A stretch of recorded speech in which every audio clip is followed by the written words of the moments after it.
Eh, Bismillahirrahmanirrahim. Assalamualaikum warahmatullahi wabarakatuh. Waalaikumsalam warahmatullahi wabarakatuh. Baik, kami dari kelompok 6 akan memaparkan materi kami yang berjudul Semiotika Ferdinand de Saussure. Nah, di sini kami ada 4 orang. Saya Tiska Namayanti, ada Alfat Erlangga, Rahmatullah, dan Lina Nur Anissa.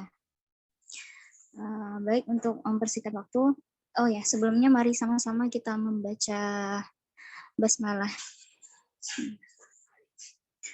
Baik, langsung saja. Untuk pemateri pertama, saya sendiri yang akan menyampaikan tentang biografi Ferdinand de Saussure.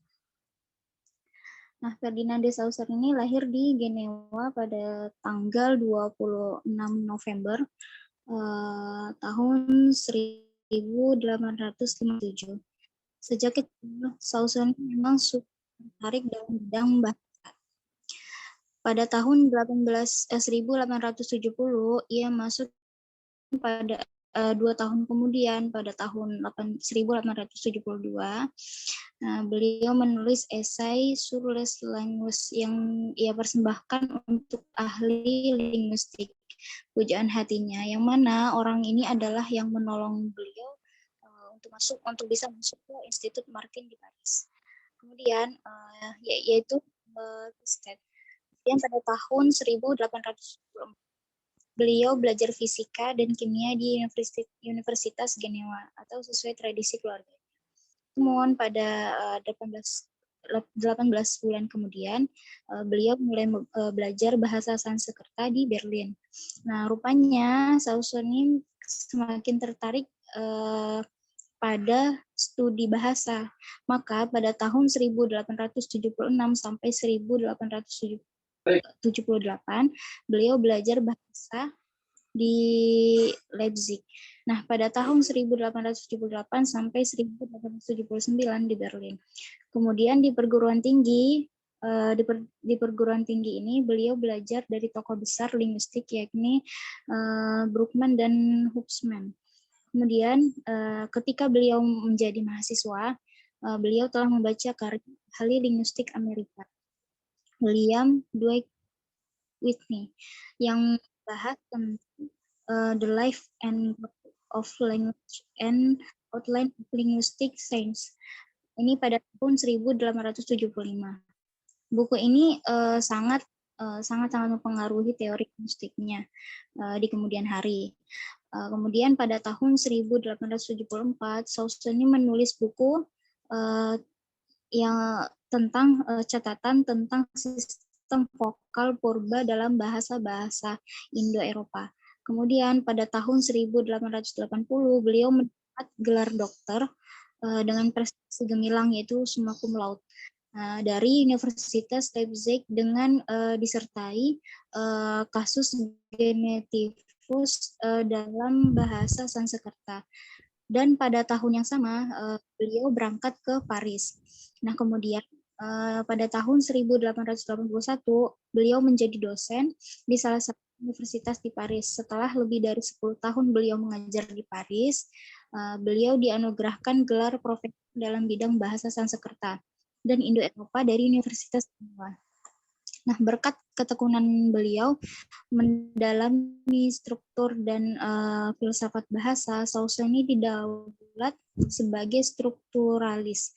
Nah, menurut beliau, prinsip dasar strukturalisme ini adalah bahwa alam semesta ini terjadi dari relasi atau forma dan bukan benda. Baik, sekian pemaparan tentang biografi Ferdinand de Saussure dari saya.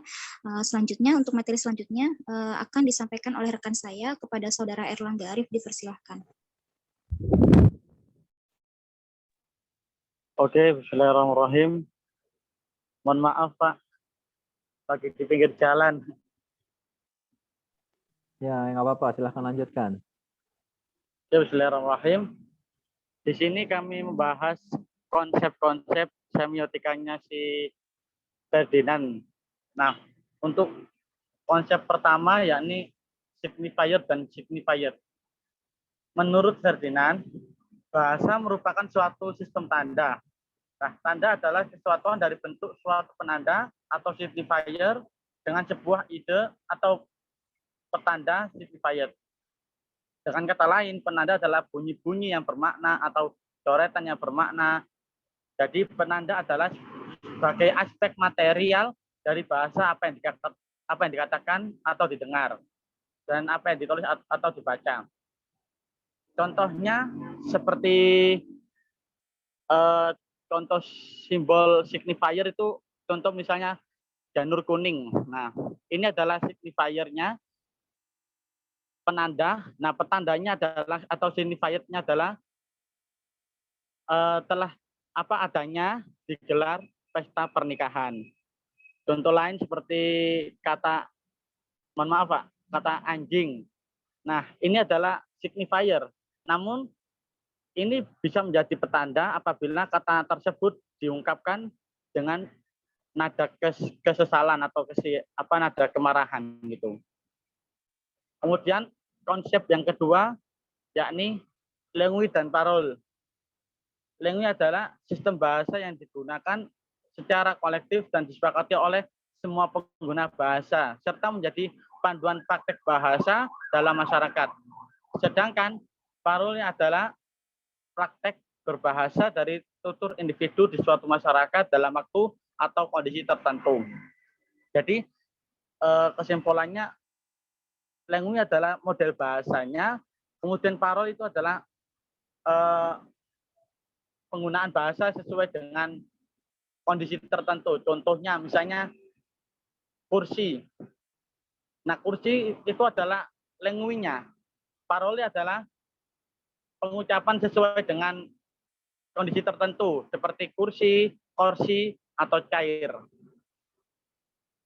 Begitu penyampaian dari saya. Selanjutnya,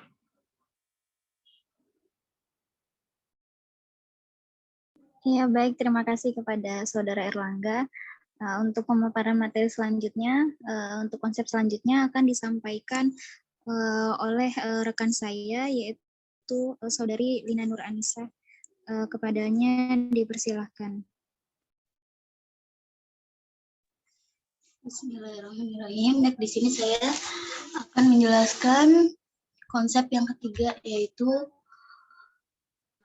sinkronik dan diakronik. Sinkronik ini merupakan telaah bahasa yang mana mempelajari bahasa dalam satu kurun waktu tertentu.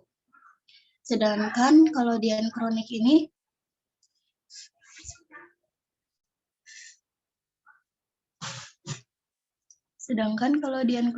mempelajari bahasa secara terus-menerus atau sepanjang masa selama bahasa tersebut masih digunakan. Sinkronik seringkali disebut sebagai studi linguistik deskriptif karena kajian di dalamnya banyak mengkaji hal yang bertujuan untuk mendeskripsikan atau menjelaskan bahasa apa yang digunakan pada suatu masa tertentu. Sedangkan kalau diakronik ini lebih bersifat pada studi historis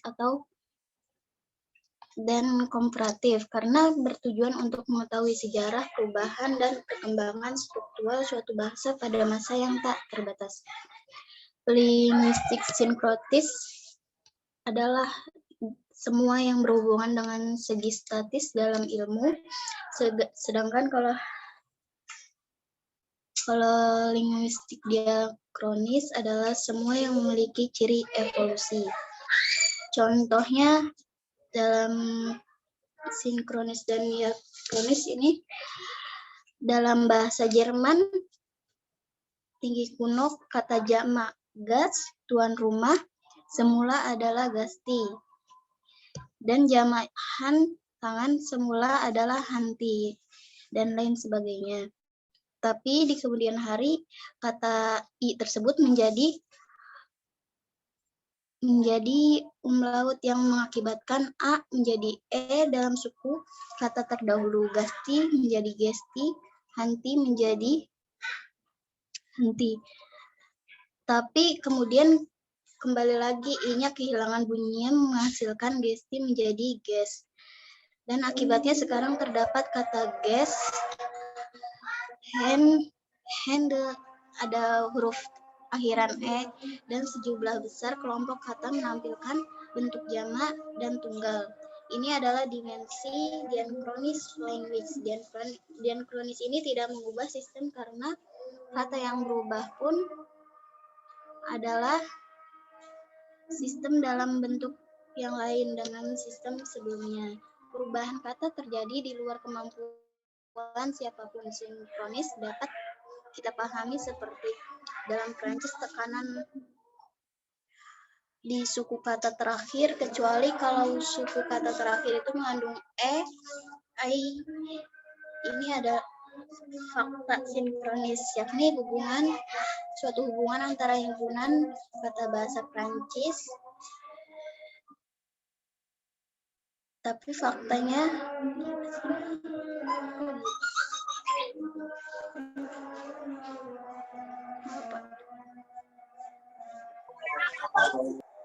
tapi fakta ini juga berasal dari keadaan masa lalu diachronis. Mungkin hanya ini yang saya sampaikan. Saya kembalikan lagi kepada moderator.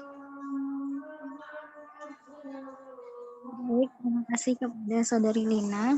Untuk konsep yang terakhir akan disampaikan oleh rekan saya, yaitu kepada Saudara Rahmatullah, dipersilahkan.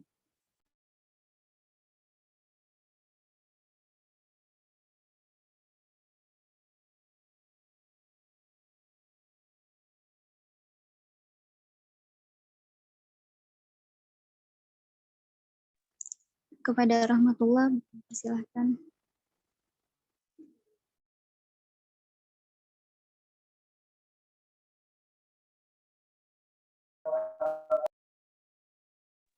Belum masuk Rahmatullah tuh.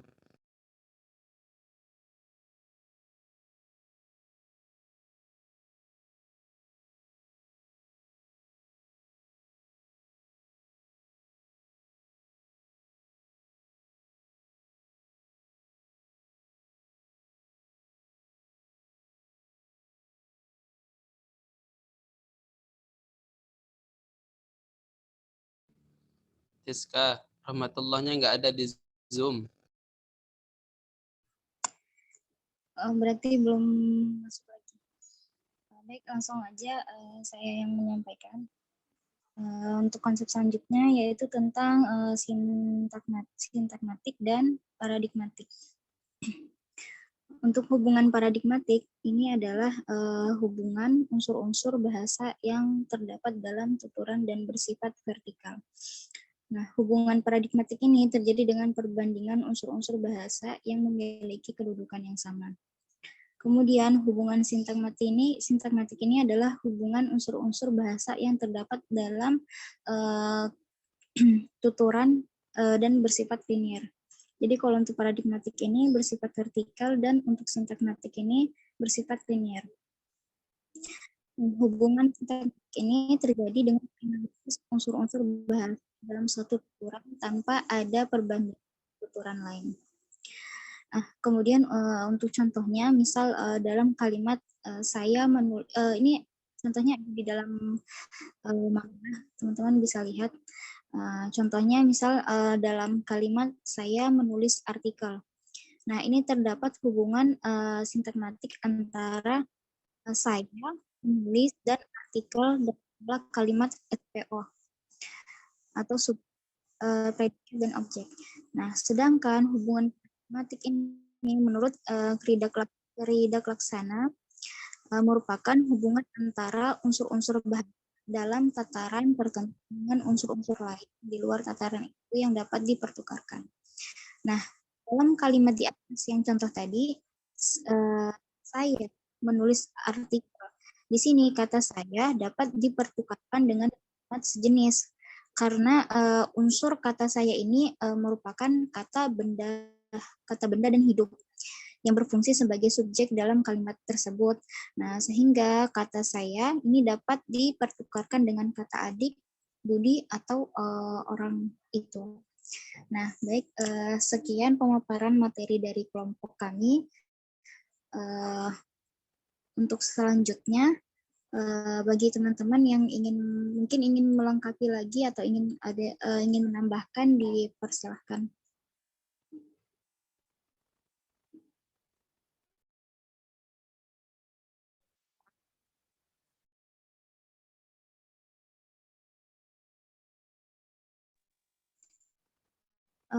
Kalau belum ada yang ingin menambahkan, mungkin buat teman-teman ada yang ingin bertanya, atau mungkin masih ada yang kurang paham dari pemaparan materi kami, juga dipersilahkan untuk bertanya. Bisa bertanya secara langsung atau bisa di room chat.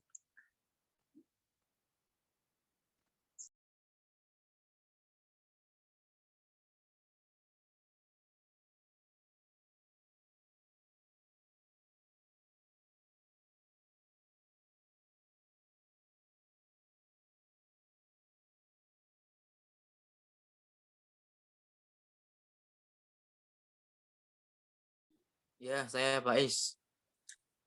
Ingin memulai pertanyaan ini. Ya, baik Pak Terus Is, untuk pertanyaan ini banyak teman-teman yang ingin bertanya ya.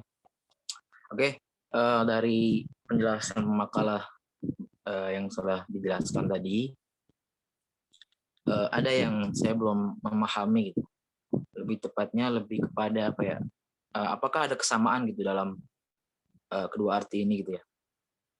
Pada pembahasan language dan parol. Itu kan jika dibaca gitu ya, bahwa parol itu adalah praktek berbahasa dari tutur individu di suatu masyarakat dalam waktu atau kondisi tertentu gitu kan ya. Apakah ada kesamaannya gitu kan tentang monolog dan dialog gitu kan? Karena ini juga kan tutur individu juga gitu kan. Atau emang saya belum apa ya salah mengartikannya atau seperti apa gitu kan? Mohon dijelaskan. Yang kedua,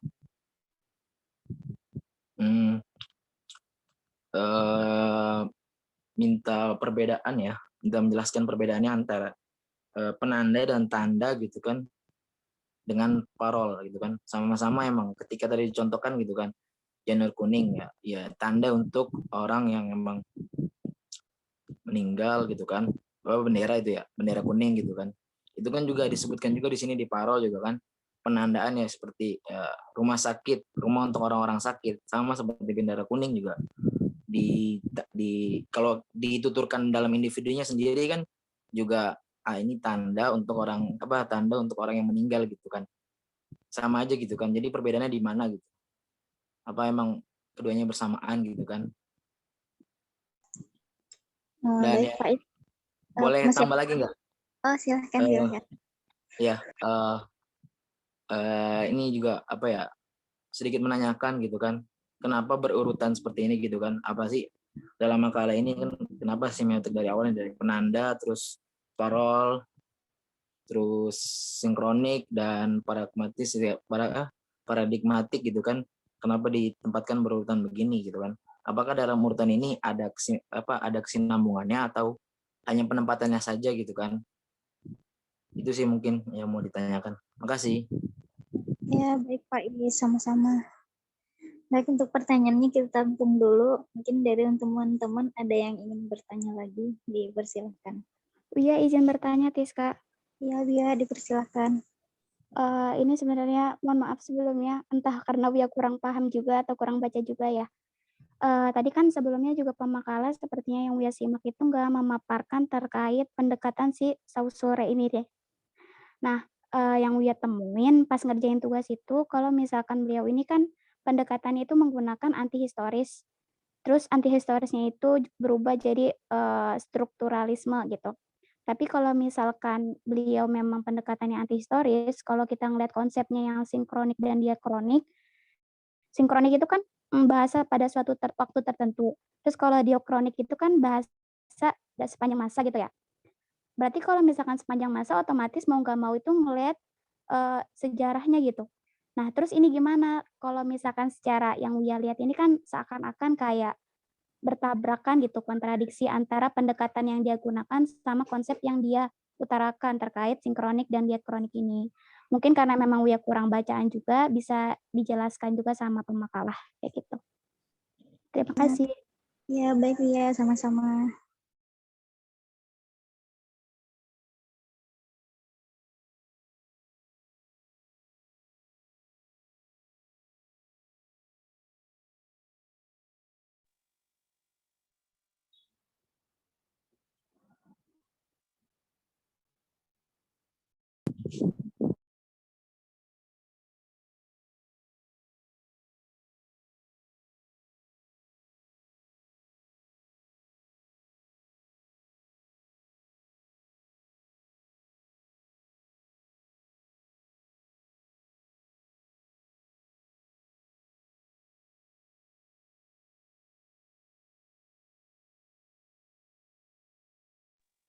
Oke, izin menjawab pertanyaannya Saudara Faiz. Bismillahirrahmanirrahim. Yang pertama, Faiz bertanya tentang language dan parol ya. Jadi pemahaman saya itu gambarannya seperti ini. Language adalah sebuah apa ya? Kata bahasa gitu. Language kata bahasa. Misalnya kayak tadi kayak contohnya itu di makalah kan rumah sakit ya, rumah sakit. Nah, parol adalah individu, maksudnya pengembangan pemahaman masyarakat simbol, tapi melalui lingkup individu kayak hospital gitu. Jadi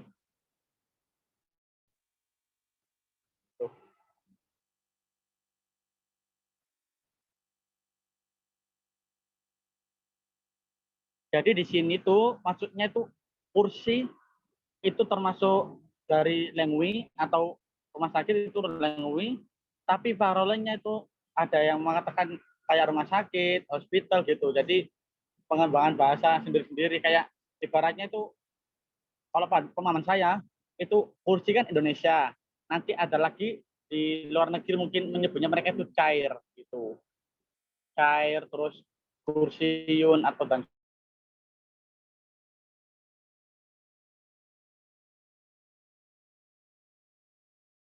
masih Faiz mengenai signifier dan signified ya, penanda atau petanda. Nah, maksud dari penanda atau petanda itu seperti ini. Kayak tadi misalnya ya, bendera kuning. Nah, ini menandakan ada orang yang meninggal. Jadi bendera kuning adalah penanda, petandanya adalah ada orang meninggal. Atau seperti tadi, janur kuning, ini adalah petanda. Cuma petanda dan penanda, tandanya ada orang yang lagi menggelar acara pernikahan. Seperti itu penggunaannya. Kemudian, apakah sama sih sama language dan parol itu? Kalau dalam pendapat saya, apa ya, bisa dikatakan sama, bisa tidak. Kalau sama itu seperti tadi, rumah sakit itu adalah ibarat tanda. Nah, penandanya itu adalah tempat untuk orang sakit. Nah, parolnya adalah hospital di luar negeri, kalau di kita rumah sakit. Itu maksudnya dari situ. Terima kasih.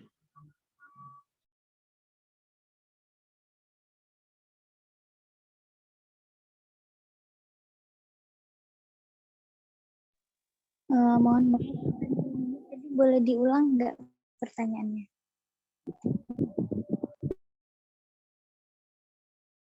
Pertanyaan siapa? Wia apa saya? Iya. Ini. Boleh menanggapi dahulu ya? Sebentar ya. Iya, udah. Ya, maaf ya. Tadi ada yang belum dijawab juga tentang monolog dan dialog. Gitu kan. Belum clear juga gitu kan. Terus juga apakah berarti kalau tadi mendengar penjelasannya Erlangga tentang parol, apakah common sense itu juga termasuk gitu kan? Common sense yang gimana? Jadi common sense kebiasaan umum yang dianggap benar gitu di hadapan masyarakat gitu kan. Awalnya kan ya dibuat hanya satu orang gitu kan. tuturan individu. Common sense itu apakah juga termasuk dari parol atau emang perbedaannya lagi gitu kan? Ini cuman apa ya? Sepintas yang di pikiran saya gitu kan. Apakah common sense itu juga sama gitu kan dengan parol atau seperti apa gitu kan? Siapa tahu aja apa dalam pikiran ini kali bisa mendapat pengetahuan baru gitu kan. Ini itu aja sih. Mohon maaf nih, kalau yang ditanyain si Faiz, apa selanjutnya itu saya kurang mengerti. Mungkin dari teman-teman yang lain ada yang tahu, bisa berbagi ilmu lah. Ya, makasih Erlangga. Ya, justru dari Faiz saya baru dengar itu. Syukran.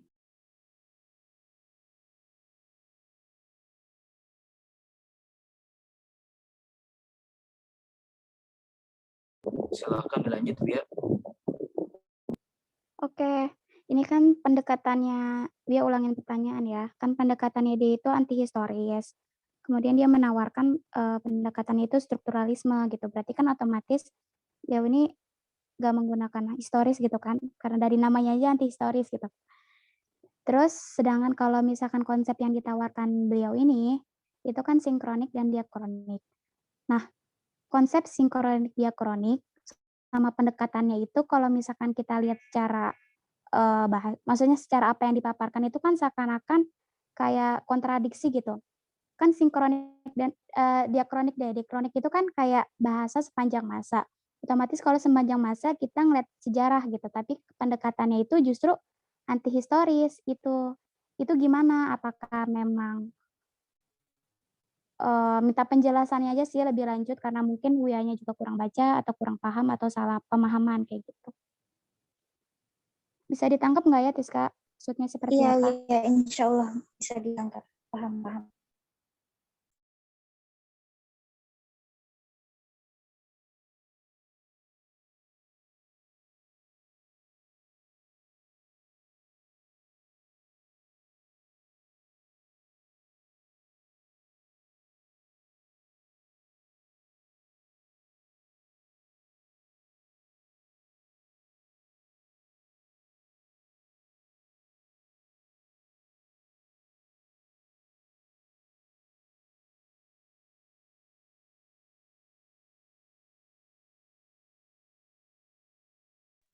Ya, mohon maaf ya untuk pertanyaan dari ya. Insya Allah dari kami paham pertanyaannya, cuma mungkin karena kurangnya wawasan dari kami, jadi kami juga masih belum menemukan jawaban atas pertanyaannya Wia. Mungkin nanti bisa dibantu oleh Bapak. Iya, baik Tiska. Iya, mohon maaf ya Wia. Iya, nggak apa-apa kok.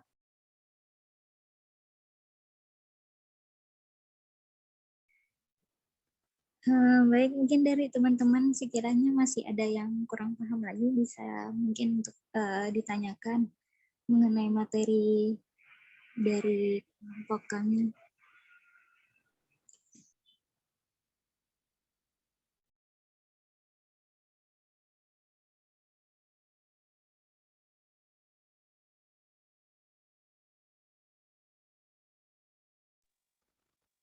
Dari teman-teman, apakah masih ada yang ingin bertanya?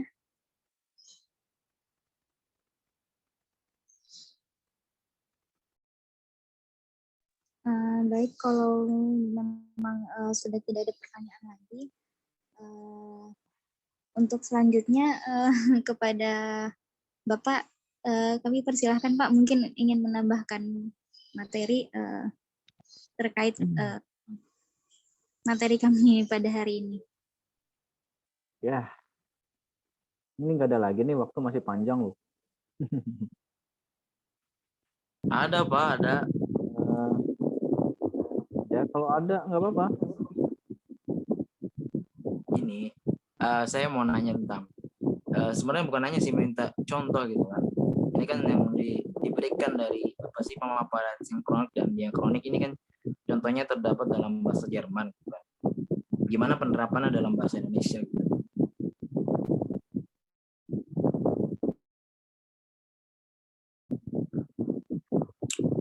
itu sih Pak.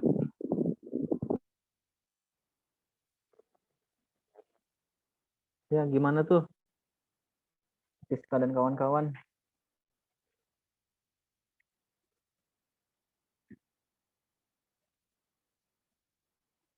Contohnya yang dekat dengan kita, sinkronik dan diakronik.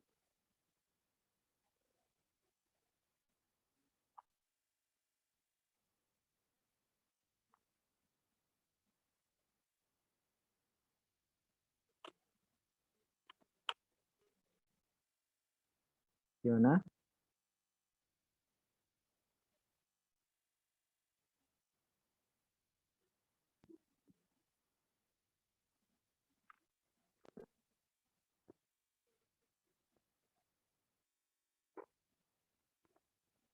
Cari kata-kata yang termasuk sinkronik dan kata-kata yang termasuk diakronik.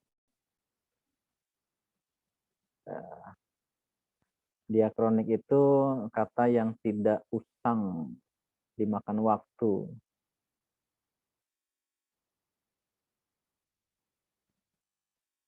Ya, tak lekang oleh waktu, kata Krispatih. Kira-kira kata apa tuh? Nah, kalau sinkronik, kata yang maknanya tergantung waktu tertentu. Boleh jadi dulu maknanya apa, sekarang maknanya apa. Sinkronik bersama dalam satu waktu kan gitu ya. Arti istilahnya. Banyak kok ini ya kata-kata yang dulu misalnya maknanya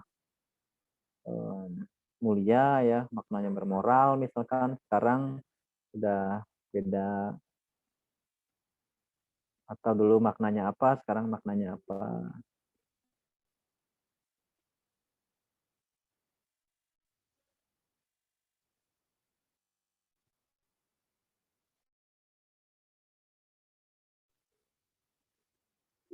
Ayo Bang Alfat, langsung cari contohnya Mbak Lina, Mbak Tiska.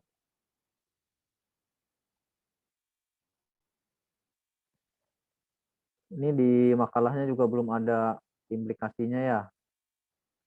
Kira-kira bisa diterapin nih konsep semiotika Saussure ini bisa diterapin di mana gitu.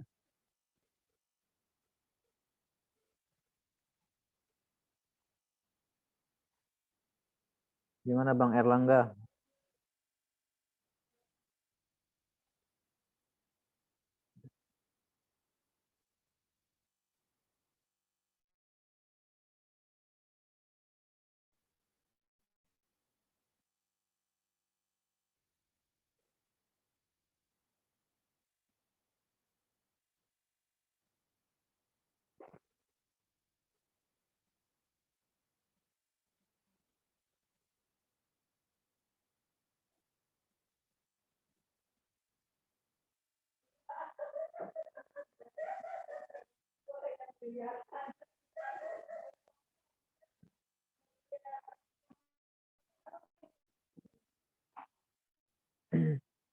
Nah, kemudian dari apakah bertentangan ya dengan pendekatan yang dilakukan Saussure, ataukah bagaimana, seperti apa yang ditanyakan oleh Mbak siapa tadi ya? Rabiatul.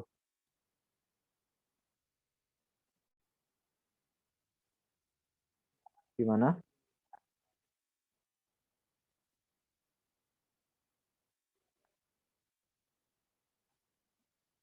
Ini pada kemana Mbak?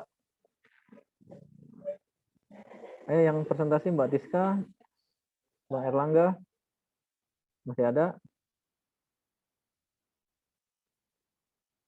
Halo? Halo Pak. Iya, gimana? Maaf Pak, masih tanya ke teman ini. Tanya di teman grup ini. Iya tadi saya dengar pertanyaannya gimana sih. Ayo yang lain. Ya, yang lain dibantu dulu. Mbak Tiska dan satu lagi Lina. Ayo Mbak Lina. Ya, Bapak. Untuk tadi, Mm-mm. Mangga pertanyaan dari Mbak Wia itu, kan awalnya itu apa ya? Tadi kayak pendekatan awalnya itu kan kayak anti historis. Nah, kaitkan dengan diakronik dan apa? Diakronik dan Sinkronik. ya itu kan kayak apa ya? Kayak berlawanan gitu. Jadi kan apa kayak strukturalisme itu kan yang kayak tadi yang awalnya itu kan kayak jadi berlawanan. Ini kan katanya anti historis, jadi kayak anti sejarah gitu nggak sih?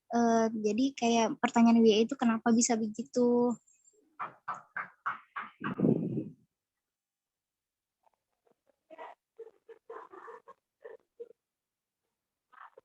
Oh, ya gini sih. Kalau dalam pandangan saya, sama yang ditanyakan sama si Mbak Wia tadi kan, dia kan mengutarakan kalau si Ferdinand ini anti historis. Nah, tapi dimaksud konsep ini bukan si Ferdinand ini bukan apa ya, bukan membahas tentang historis, bukan. Tapi dia membahas kayak contohnya, saya langsung ke contoh ya, mohon maaf ya. Kayak contoh gini, kajian terhadap penggunaan bahasa Melayu pada masa penjajahan itu adalah sinkroniknya. Jadi sinkronik itu kajian terhadap penggunaan bahasa Melayu pada masa penjajahan dulu. Nah, diakroniknya adalah perkembangan. Jadi di sini bukan apa tentang mengungkit historis, tapi pembelajaran bahasa Melayu yang dari dulu sampai sekarang ini masih berlaku. Itu artinya tidak terputus, masih berlaku sampai hingga sekarang. Itu maksud dari konsep ketiga. Kalau pandangan saya itu. Barangkali ada yang lain mungkin. Terima kasih.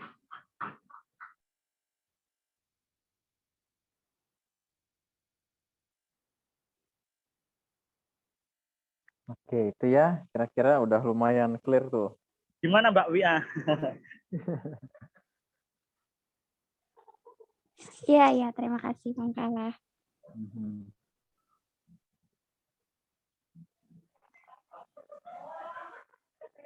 Contohnya Bang Erlangga, sekalian. Gimana? Contohnya sekalian yang diminta Faiz nih. Sinkronik, diakronik. Nah, tadi Faiz, contohnya. Kan pada masa penjajahan dulu kan ada pembelajaran bahasa Melayu itu ya. Itu yang apa? Sinkroniknya. Diakroniknya itu adalah perkembangan bahasa Melayu itu perkembangan bahasa yang apa ya tidak terputus hingga sekarang. Jadi penggunaan praktek bahasanya mulai dari penjajahan sampai sekarang itu diakroniknya. Jadi sinkroniknya adalah apa? Kalau pandangan saya itu seperti pemulanya, pengajaran pertama itu sinkroniknya, diakroniknya itu perkembangan atau pemakaian hingga zaman sekarang. Itu pandangan saya.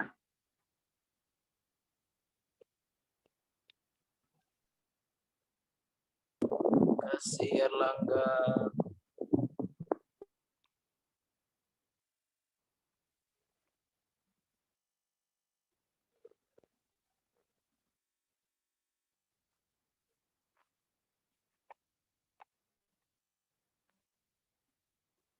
Gimana, ada lagi?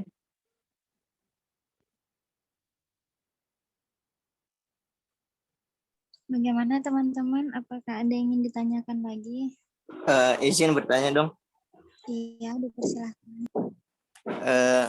Mau nanya tentang konsep ini ya, tanda.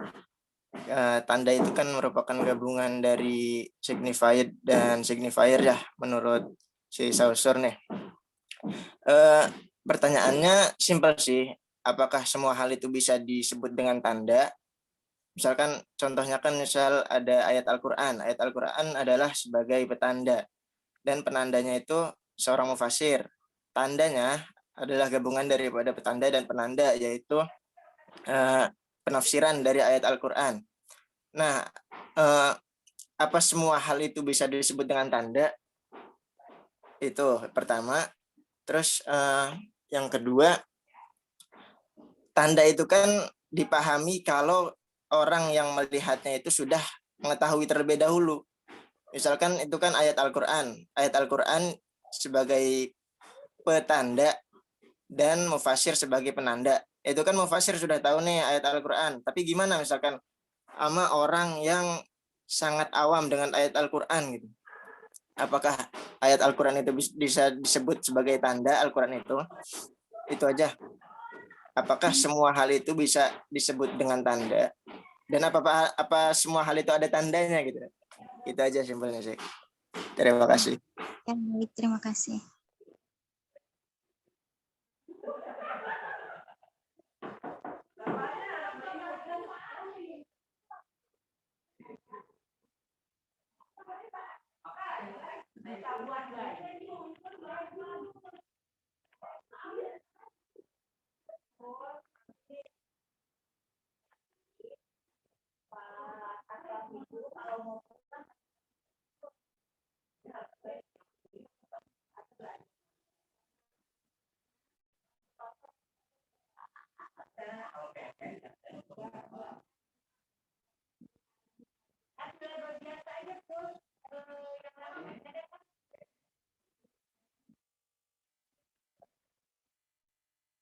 Maaf, Zardi, gimana pertanyaannya yang pertama?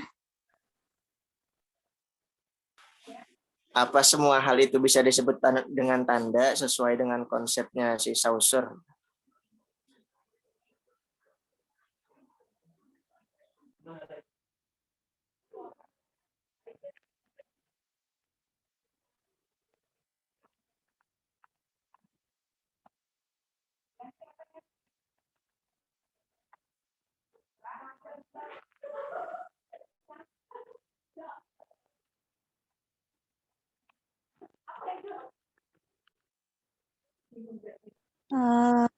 Izin jawab, mohon maaf kalau masih ada kurang. Kalau untuk pertanyaan pertama, apakah bisa semua hal itu dijadikan tanda sesuai dengan konsep daripada Ferdinand de Saussure yang tentang signified dan signified.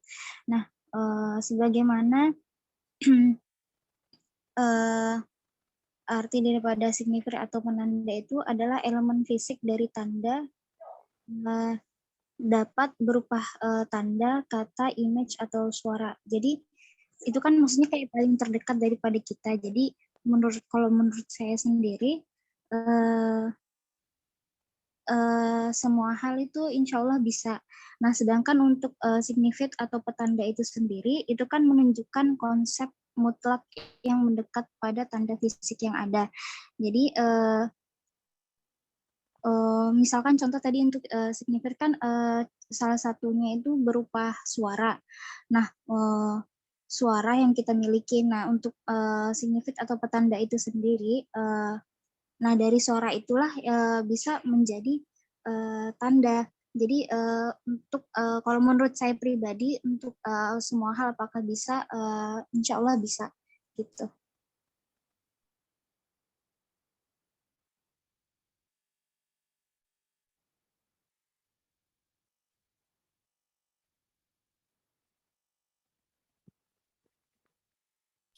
Ya, siap. Terima kasih jawabannya. Berarti menurut kelompok 6, semua hal itu bisa disebut dengan tanda ya? Iya. Untuk pertanyaan kedua tadi mengenai Al-Quran bagaimana? Oke, kalau itu contoh sih, itu contoh tanda. Pertanyaan kedua itu gimana misalkan, kan tanda ini saya pernah baca tanda ini tercipta misalkan setelah orang ini paham gitu, setelah penanda ini paham akan petanda. Jadi kalau orang ini atau penanda ini belum paham tentang petanda, itu belum bisa disebut dengan tanda.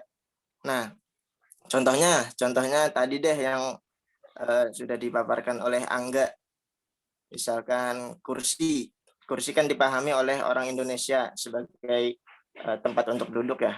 Tapi kalau orang yang belum bisa atau belum paham bahasa Inggris, dikasih kalimat atau kata chair, itu kan dia nggak tahu, belum paham itu. Kalau di situ aja kan, kalau misalkan kelompok 6 bilang semua hal itu bisa disebut dengan tanda, ini aja udah sedikit bertentangan gitu. Artinya kan si petandanya ini tidak dipahami oleh penanda. Jadi nggak bisa disebut dengan tanda dong. Gimana itu?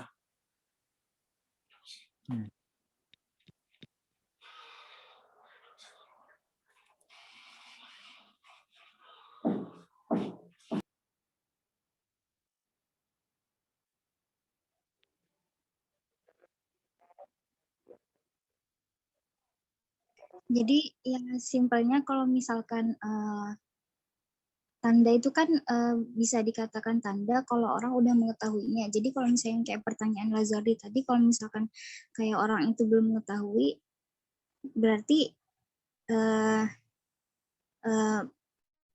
apabila seseorang sudah mengetahuinya, itu disebut tanda. Namun apabila belum, berarti bukan disebut sebagai petanda. Kalau menurut saya gitu.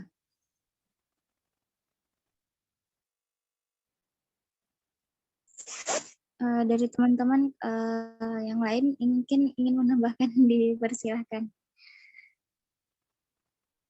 Mohon maaf Lazardi kalau jawabannya masih kurang. Ya nggak apa-apa, nggak apa-apa. Kita saling belajar aja. Iya. Saya cari tahu. Ya semua juga sama-sama lagi cari tahu.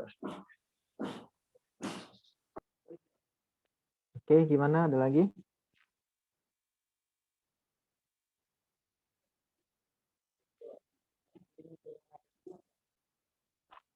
Nggak ada. Kalau nggak ada, saya masuk ya. Gimana? Iya, Pak.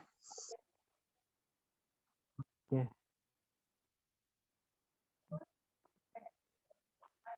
Oke, terima kasih kelompok yang presentasi, Mbak Tiska, dan kemudian Mbak Erlangga, dan Mbak Lina ya atas pemaparannya. Dan saya kira apa yang dipaparkan ini udah lumayan jelas sekali ya, udah sangat baik, sudah sangat bisa mengakomodir apa dan bagaimana konsep Ferdinand de Saussure ya. Hanya saja nanti mungkin untuk kelompok selanjutnya juga, nah kalau ngomongin semiotika itu harus siap-siap contoh yang banyak banget. Nah contoh-contohnya juga nggak usah cari yang jauh-jauh, cari sesuatu yang sangat dekat dengan kita aja. Nah hanya dengan cara inilah nanti kawan-kawan pasti akan bisa lebih mudah dipahami ya dari apa yang kawan-kawan jelaskan. Aduh. Ini ya fingerprint. Oke. Di folder. Iya ini sampai 3 komputer ini. Lah. Itu Bu. Yang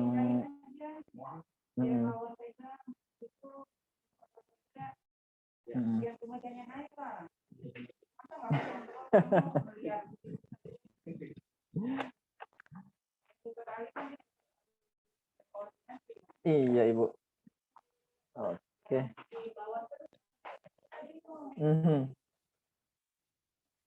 Oke, mohon maaf ya ada iklan. Saya ini sekarang lagi ada di akademik, jadi karena lagi sibuk persiapan raker fakultas, ternyata kena sibuknya juga. Oke, lanjutkan ya. Ferdinand de Saussure. Nah, sebelumnya mungkin saya akan coba nyinggung dikit-dikit, ini pelan-pelan aja kita belajarnya. Saya akan singgung sedikit-sedikit tentang apa dan bagaimana semiotika itu. Mana sih? Ini dia. Share. Nah, terlihat ya. Nah, seperti apa yang saya bilang di awal tadi bahwa kedekatan hermeneutik dengan semiotika itu begitu erat, ya, sehingga kita harus pinter memilah-milah juga, pinter bagaimana caranya benar-benar memahami ketika kita baca artikel dimanapun itu, entah itu di internet, entah itu di karya-karya skripsi orang gitu atau di tempat lain gitu ya. Nah, itu biasanya saling menyinggung. Nah, pernah disinggung juga bahwa mungkin ya kawan-kawan juga udah begitu paham tentang hermeneutika, bahwa hermeneutika itu kan bagaimana caranya hermeneutika itu ngajarin kita nih supaya kita bisa paham terhadap tafsir yang kita lakukan setiap hari. Kita ini kan hidup selalu menafsir ya, dari bangun tidur sampai tidur lagi, ya dari rumah sampai ke kampus atau sebaliknya. Apa yang kita lihat itu pasti kita interpretasikan. Apa yang kita lihat itu pasti kita tangkap sebagai sesuatu. Nah, lingkupnya hermeneutik itu adalah bagaimana caranya kita memahami interpretasi yang kita lakukan terhadap semua fenomena yang ada di sekitar kita. Begitu luas sekali. Ya, baik itu teks yang tertulis maupun teks yang tidak tertulis. Nah, sedangkan semiotika itu terbatas pada teks dalam tanda kutip yang berupa tanda atau simbol. Jadi sebenarnya sama-sama tafsir juga pada dasarnya. Nah, hermeneutika dan semiotika itu ya sama-sama sebagai alat untuk menjabarkan suatu penafsiran yang digunakan dalam mencari satu makna yang tersembunyi di dalam teks, mencari makna yang tersembunyi di dalam tanda, kemudian mencari makna yang tersembunyi dalam fenomena-fenomena tertentu. Nah, what semiotika? Semiotika is often employed in the analysis of text. Gampangnya beginilah ya, semiotika itu sering digunakan ya dalam analisis teks. Kemudian the term text usually refers to a message which has been recorded in some way. Ya. Words, image, sounds, and gesture. Istilah teks biasanya mengacu pada pesan yang yang telah direkam dengan cara tertentu ya, misalnya kata, gambar, suara, dan gerak tubuh. Semeion itu kan tanda. Jadi ya gampangnya semiotika itu ilmu yang mempelajari tanda. Ilmu yang mempelajari tanda, semua yang ada di sekitar kita ini tanda sebenarnya. Tadi ya, mudah-mudahan menjawab semua pertanyaan yang ada hari ini. Semua yang kita lihat ya, yang kita jumpai di sekitar kita itu tanda. Kata-kata, marka lalu lintas ya di jalan, lampu merah, hijau, kuning, itu kan tanda. Bendera seperti yang disinggung oleh Bang Erlangga tadi, atau apapun itu, ya. Bahkan hal-hal yang bukan simbol pun itu tanda juga. Bolehlah kita sebut tanda. Dengan kata lain, semiotika itu boleh kita bilang adalah studi tentang tanda dan segala hal yang berhubungan dengan dia. Misalnya cara berfungsinya atau hubungan dengan tanda-tanda yang lain, pengirimannya bagaimana, kemudian oleh kita-kita yang berpikir dan membentuk konsep, kemudian mempergunakan tanda itu sebagai apa gitu. Nah, dalam pandangan Joyce, kalau baca karya-karyanya Joyce, segala sesuatu yang dapat diamati atau yang teramati oleh kita itu disebut tanda. Dan ternyata tanda itu nggak sebatas pada benda-benda aja gitu. Bahkan isyarat-isyarat pun bisa jadi tanda. Ya. Kayak misalnya seperti isyarat menyerah ya. Kalau yang suka nonton tarung bebas tuh apa sih itu yang suka di TV One tuh? Nah itu ya. Apa? Numpuk lantai kan? Iya. Iya, numpuk lantai, Pak. Oh gitu ya. Ya itulah ya pokoknya. Atau semacamnya gitu. MMA, nah itu sejenis itulah. Nah itu kan kalau kita nyerah itu kan kadang nepuk lantai ya. Nah itu kan bisa lah kita sebut tanda. Nah dalam tradisi semiotik ternyata kita bakal belajar banyak tentang sekumpulan teori tentang gimana caranya tanda-tanda itu memediasi makna, gimana caranya tanda itu berhubungan dengan makna, dan gimana caranya tanda itu melahirkan makna tertentu. Misalnya selalu dekat dengan benda-benda, ide, keadaan, situasi tertentu, bahkan feel ya, perasaan kita juga itu termasuk dalam pembahasan semiotik. Nah dari sini kita bisa paham ya apa dan bagaimana tanda itu. Ya tentu saja dalam sudut pandang yang subjektif, dalam sudut pandang yang beda. Karena gini ya, kecenderungan manusia itu kita ya sebagai makhluk yang bisa berpikir itu tidak mungkin berhenti hanya pada sesuatu yang kita lihat aja. Gitu. Kita pasti senantiasa bergerak terus mencari makna yang ada di balik tanda itu. Misalnya, ketika kita lihat tembok yang retak, ya, bayangkan tembok retak. Kita kan nggak cuma berhenti berpikir ketika kita lihat tembok retak itu ya udah retak aja. Ternyata kita mikir yang lain. Ini retak kenapa? Gitu. Oh boleh jadi ini retak karena adonan semennya kurang bagus nih, kurang oke. Atau ada persepsi lain. Retak karena terjadi kemiringan tanah atau ada gempa bumi. Atau wah ini retak karena mungkin bangunan tua nih. Macam-macam ya. Itu baru tembok yang retak aja. Jadi maksudnya di sini kita bisa paham kalau ternyata kita nggak berhenti pada apa yang kita lihat aja gitu. Misalnya Bang Erlangga perhatian ke Mbak Tiska. Dia sering ngechat, sering ngasih perhatian, nanya kabar gitu. Karena itu kan nggak berhenti hanya pada chattingnya aja. Tapi boleh jadi Mbak Tiska bertanya-tanya, ini kok kenapa Bang Erlangga ini perhatian? Gitu. Apakah dia memang orangnya care atau ada sesuatu gitu kan? Atau lagi berusaha PDKT, entahlah itu. Itu kan persepsi ya. Dan itu terjadi ke kita. Dan ini semiotik. Ya. Sehingga singkatnya semiotik itu ini nih. Semiotik itu terfokus pada tanda dan simbol. Nah, apakah tanda itu termasuk simbol atau sebaliknya itu banyak ya teori-teori yang akan kita bahas lebih lanjut. Entah itu di Saussure, di Peirce, di Barthes, atau di Levi-Strauss, Jacques Lacan sekalipun, atau Giulio Kristeva, gitu, Umberto Eco, dan lain-lain. Nah, sehingga simpelnya asumsi dasar dari semiotik ya tanda dan simbol ini, ya tentu saja nanti kita akan tahu bagaimana karakteristik tanda, ya apakah tanda itu bersifat arbitrer atau enggak gitu. Misalnya simbol love ya, simbol love di emoticon yang kita pakai kalau kita chatting nih. Kalau misalkan kita pakai emoticon love di grup kan biasa-biasa aja gitu kan. Bang Erlangga nih kalau pakai simbol-simbol gitu di grup yang nggak ada maksud apa-apa udah gitu, nggak bakal ada persepsi lain. Tapi beda ketika emoticon simbol love itu dipakai ketika Japri Mbak Tiska. Nah ini lain lagi urusannya kan. Nah, ini kok pakai lope-lope, ini ada apa nih Bang Erlangga nih? Ya itu kan. Atau selanjutnya lah. Gitu. Atau emoticon ya, segitu banyaknya di HP kita ketika kita chatting banyak emoticon ya. Itu adalah semiotik. Tanpa kita membahasakan dengan rinci, kita bisa ngobrol dengan emoticon itu aja.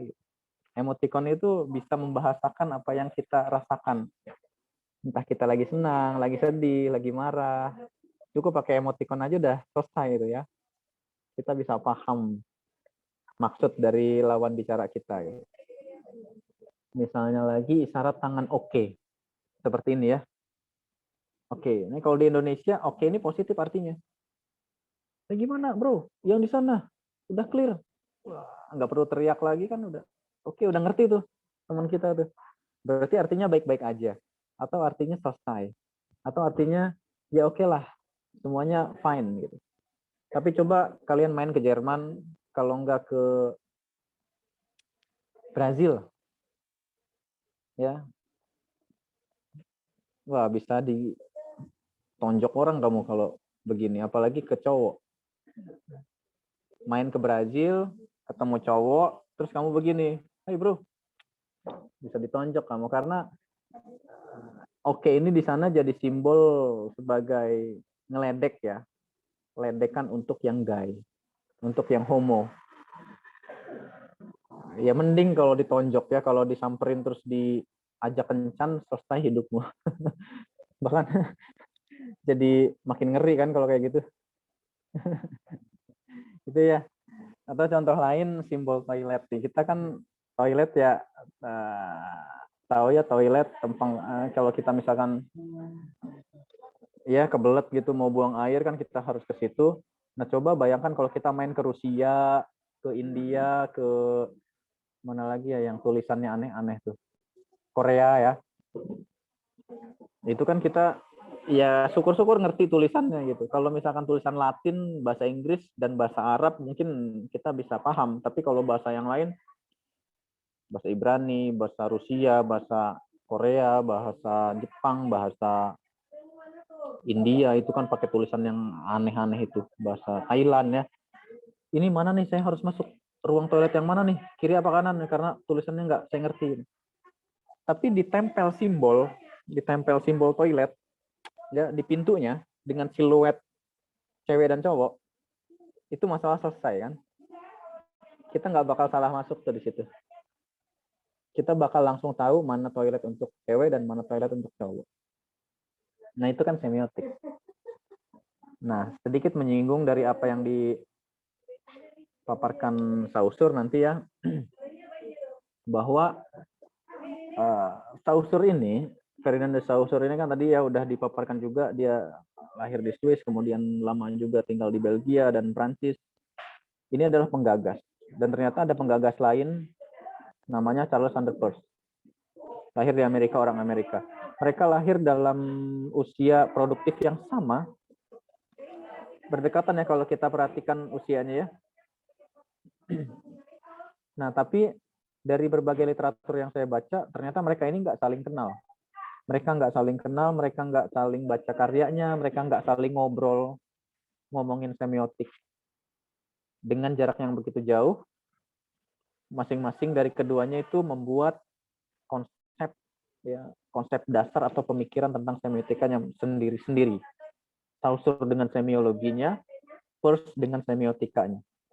Ya sama aja, dua-duanya tentang tanda dan simbol. Semeion pada dasarnya.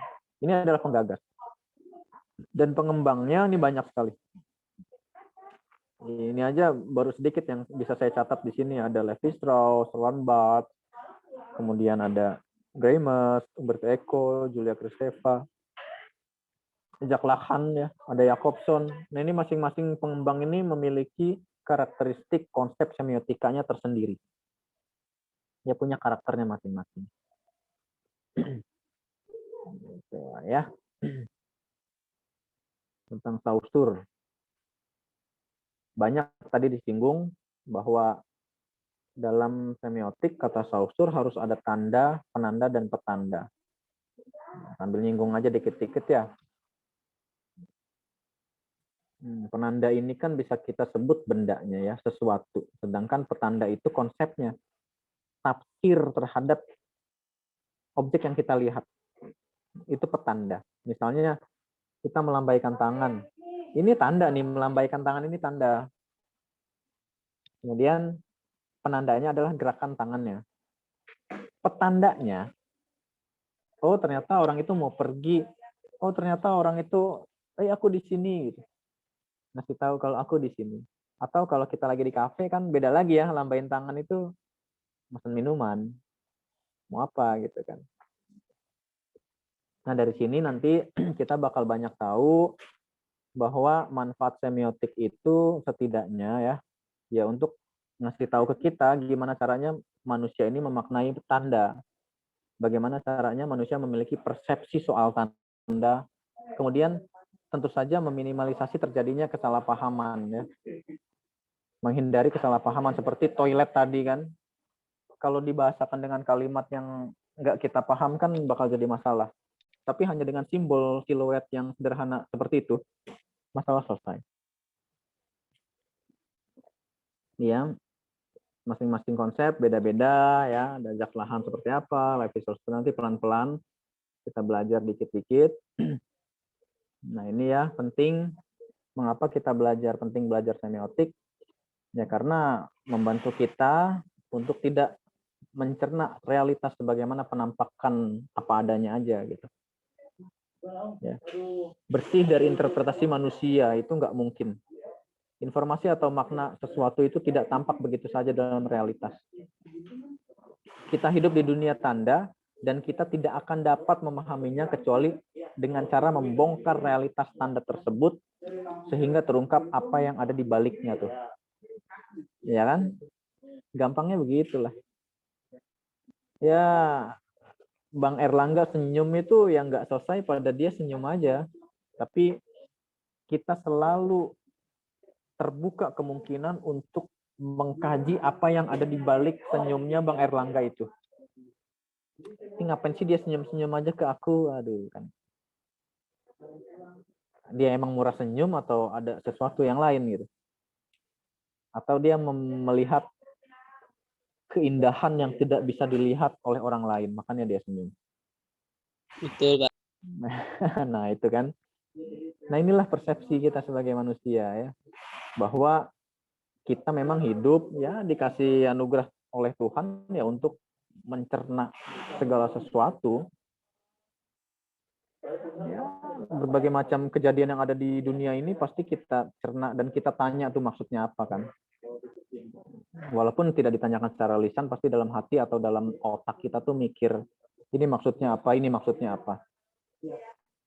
Simbol-simbol yang ada di dunia ini, entah itu simbol Palu Arit, entah itu simbol Zionis, entah itu simbol bulan bintang, ya, simbol matahari terbit, simbol berbagai marka yang ada di jalan-jalan tuh ya, entah itu trotoar, entah itu zebra cross, entah itu apa namanya, oh banyak ya, banyak simbol ya, S di silang atau P di silang, macam-macam. Itu ya. Nah, tentu saja itu melibatkan bahasa. Apa yang kita pikirkan, apa yang kita pahami, dan kita cari tahu maknanya di balik apa yang kita lihat itu pasti terbahasakan dalam otak, kemudian kalau mau diucapin ya ucapin aja. Dan itu sifatnya arbitrer katanya. Ya arbitrer itu suka-suka aja. Bahasa bisa muncul itu secara acak tanpa alasan. Ya kayak orang tua kita ngasih nama kita, ya suka-suka mereka aja gitu. Kalau ditanya alasannya apa ya macam-macam. Ya, orang begitu aja arbitrer ketika ngasih nama meja. Pertama kali orang ngasih nama meja, ya udah, kita nggak bakal protes tuh itu meja. Kurang, kenapa nggak meji aja atau apa gitu? Maju, kenapa meja? Ya arbitrer aja, suka-suka. Kursi, jendela, rumah, pohon, matahari, siang, malam, gelap, terang, ya suka-suka aja itu ngasih nama mereka itu. Nggak bakal ada yang protes. Atau coba silahkan cari sesuatu yang belum ada di dunia ini, kemudian kalian kasih nama suka-suka. Ya udah. Ya, kata, tapi sering terjadi juga kata-kata yang arbitrer itu ya dalam bahasa itu ternyata bisa muncul tanpa ada hubungan logis loh yang disimbolkan. Ya kadang nggak nyambung gitu. Kumis kucing gitu kan nggak nyambung tuh. Kumis kucing itu apa? Kumis yang ada kucing yang punya kumis atau kumisnya kucing atau tapi kok banyak orang yang suka gitu. Oh ternyata enak juga rasanya. Atau apa ya? Mouse ya, tikus dengan mouse tikus dengan mouse yang ada di komputer nih yang ini. Ya, yang sering kita pegang ini kalau kita ngidupin laptop atau ngidupin komputer ini kok mouse apa cuma karena dia bentuknya kayak tikus ada ekornya gitu. Tapi suka-suka aja orang ngasih nama itu mouse gitu kan. Gak bakal ada yang protes. Kenapa nggak yang lain gitu? Namanya apa gitu? Mobil, tapi nggak ada rodanya. Atau apalah, kue gitu. Tapi nggak bisa dimakan. Nah, macam-macam lah. Bahkan penamaan tikus pun itu kan macam-macam ya. Tikus, mouse, ada rat. Nah, kalau rat agak-agak cocok nih rat. Karena dia kan binatang pengerat ya. Rat. Nah, tapi coba kalau ke Itali, tikus bahasa Itali itu cakep banget namanya. Rana. Keren kan? Tikus begitu menjijikkan gitu kan bagi sebagian orang. Tapi kok namanya Rana gitu. Seksi banget gitu. Jadi keren gitu namanya kan. Nah itu ya. Nah, ini ya Ferdinand de Saussure, salah satu penggagas semiotik, bahwa dia memang fokus kepada bidang linguistik ya. Linguistik, dan tadi pendekatannya entah itu sejarah, tapi ya apa yang dikatakan Bang Erlangga sebenarnya dia nggak ngomongin sejarah juga. Dia tetap ngomongin bahasa, ngomongin kata-kata dari zaman ke zaman gitu aja sih. Linguistic science is not link between a thing and name, but between a concept, signifier, and sound pattern, signifier ya. Bahasa ya, tanda dalam linguistik ya, tidak selalu berhubungan dengan sesuatu dan penamaannya gitu, tapi berhubungan dengan konsep dan bunyinya. Tuh katanya, simpelnya sebegitu. Dia bilang semiotika itu sebagai semiologi, tapi yang nggak usah dipikir gimana-gimana, sama aja. Semiotika, semiologi sama aja. Konsepnya yang tadi ya, macam-macam tadi yang sudah dipaparkan oleh kelompok presentasi. Ini berangkat dari pemikirannya, ini berangkat dari bagaimana dia menemukan ya, ternyata para ahli bahasa itu menemukan banyak sekali bahasa-bahasa yang udah mati. Sehingga mereka berusaha merekonstruksi bahasa yang udah mati tersebut dalam kemiripan-kemiripan yang ada dalam bahasa yang masih hidup saat ini. Nah, ternyata de Saussure itu nggak puas dengan perbandingan macam ini, bahwa ia menyatakan perbandingan semacam itu ya cuma ngejawab dari mana satu bahasa itu berasal, dia nggak ngejawab apa itu bahasa. Nah, ini kan filsafat ya, filsafat itu lebih ke ontologis, nanya hakikat ya. Nggak cuma nanya asalnya bahasa itu dari mana, tapi justru nanya juga tuh bahasa itu apa. Lebih filosofis pertanyaannya. Tentu saja pemikirannya juga berangkat dari strukturalisme. Ya, gampangnya ya strukturalisme itu aliran yang memegang paham bahwa segala sesuatu itu terbentuk dari struktur dan struktur lain. Meja itu terbentuk dari kakinya. Ada 4. Dari kayu, paku, ada lem sedikit lah buat perekat. Ini macam-macam ya. Baju ini, struktur baju ini terbentuk dari struktur kain. Kain itu terbentuk dari struktur benang-benang yang didesain sedemikian rupa, kemudian dijahit, macam-macam tuh. Fashion kita secara keseluruhan ya, dari kepala sampai kaki itu struktur kan. Terbentuk dari struktur kerudung, struktur baju, struktur rok, celana, sepatu, macam-macam. Ya. Jadi kalau kita belajar semiotik Saussure, nah, paham strukturalisme dulu udah oke nih. Ya, perspektif begini ini tadi udah disinggung juga oleh Bang Erlangga. Kemudian ini juga udah ya, gampang ini ya. Langage, langue, dan parole. Gampangnya gini lah. Parole itu bahasa pribadi. Parole itu bahasa daerah. Bahasa yang cuma kita aja yang paham. Goceng gitu misalnya. Belum tentu kan orang lain, kalau di Tangsel sih semua ya. Kalau denger goceng tuh ngerti, kalau goceng tuh 5.000. Tapi belum tentu ke daerah yang lain. Atau orang tua kita juga belum tentu ngerti kan. Goceng itu apa. Atau bahasa-bahasa daerah yang lain. Atau misalnya jomblo, mager, apalagi nih? Kalau ya itulah ya. Macam-macam tuh. Itu kan kadang cuma kita aja. Coba kamu ngobrol sama mbokmu sama nenek, sama kakek di rumah. Mager kek, kok diem aja. Mager kenapa? Mana ngerti lah dia. Kan gitu ya. Itu parole, bahasa pribadi aja. Gitu. Sifatnya individual ya.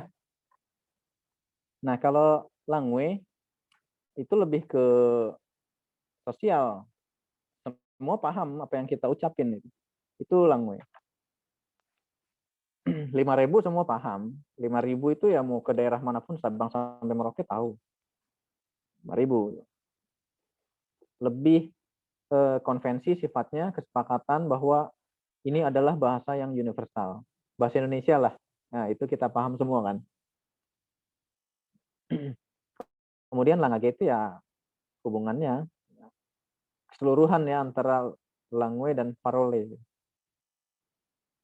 Ini ya. Gampangnya gitu aja lah. Nggak usah mikir gimana-gimana. Bahasa yang dipakai atau dialek ya, logat ya. Logat Sunda, Medan, Tangsel atau Jawa atau macam-macam tuh. Nah, itu parole. Nah, tapi kalau udah hilang, nah itu jadi langue. Nah, inilah kesatuan ini yang disebut langage kata Saussure. Diakronik, sinkronik. Nah, ini tadi problem yang ditanyakan oleh Mbak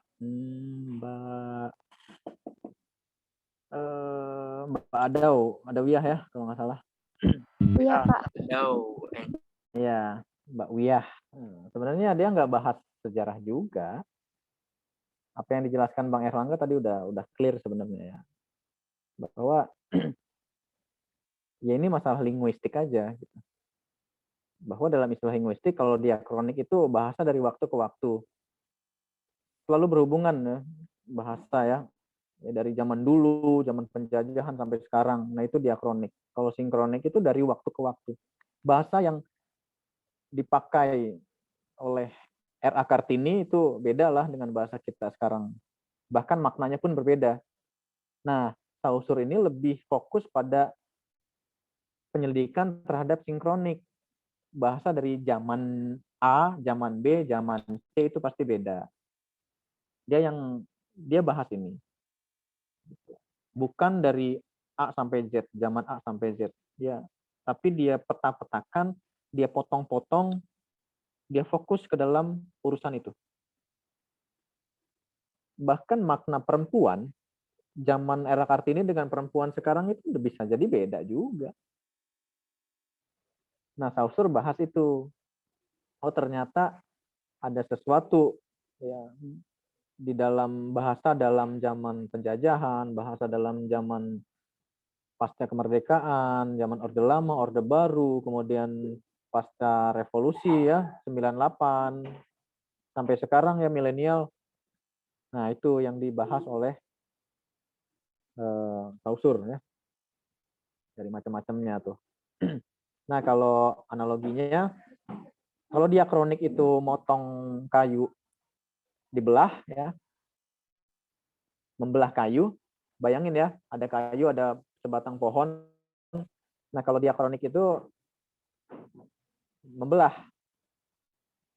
Kalau sinkronik itu memotong. Ya. Kemudian ada sintagmatik dan paradigmatik. Nah, ini juga udah dipaparkan bahwa sintagmatik itu rangkaian atau hubungan kata per kata, ya, satu rangkaian secara horizon.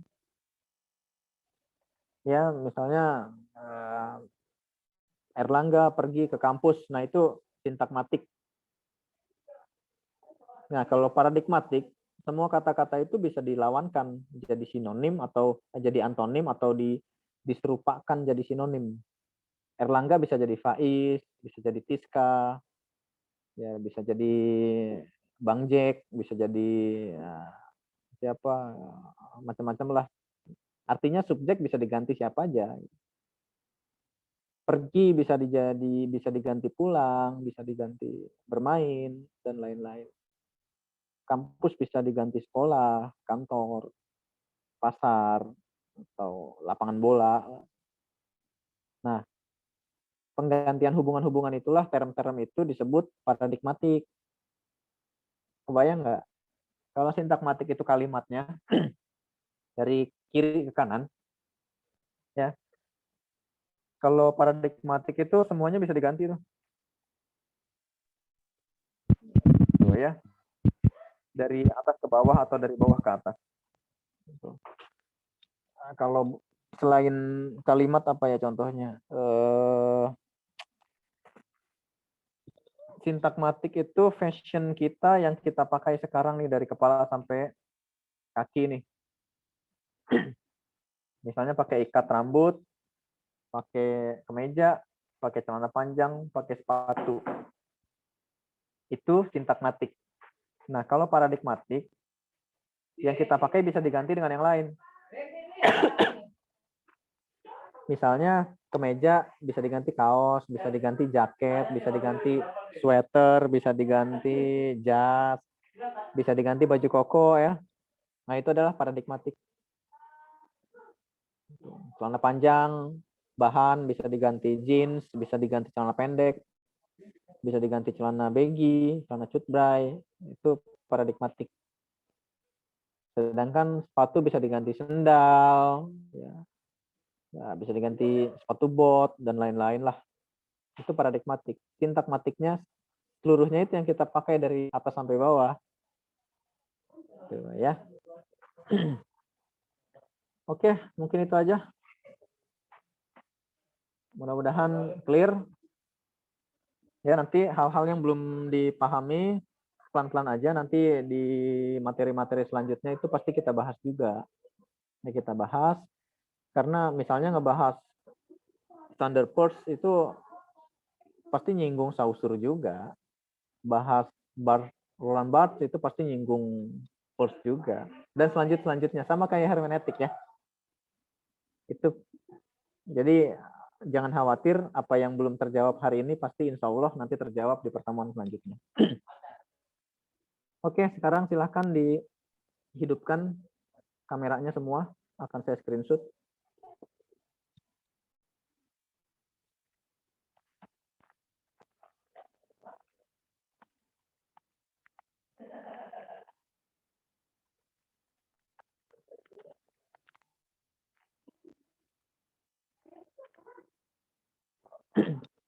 Semua. Niti Kundaryana, ayo segera. Hadir, Pak. Oke, segera ya di on kamera. Intania, Siti Ayu, Irana. Ayo segera, ini ada 2 halaman, saya nggak tahu kalian masuk halaman yang mana. Silakan dihidupkan nih kameranya. Mumpung kuat ini sinyalnya. Yang lain yang bisa screenshot, silahkan bantu screenshot juga ya. Oke, saya hitung. 3, 2, 1, senyum. Sekali lagi. 3, 2, 1. Halaman selanjutnya. 3, 2, 1. Sekali lagi. 3, 2, 1. Oke. Dari saya cukup dulu ya. Untuk Bang, aduh siapa tadi kaptennya? Siska, Pak. Ya. Ya udah, jangan lupa ya nanti catat yang tidak hadir hari ini, kemudian di-share di grup ya.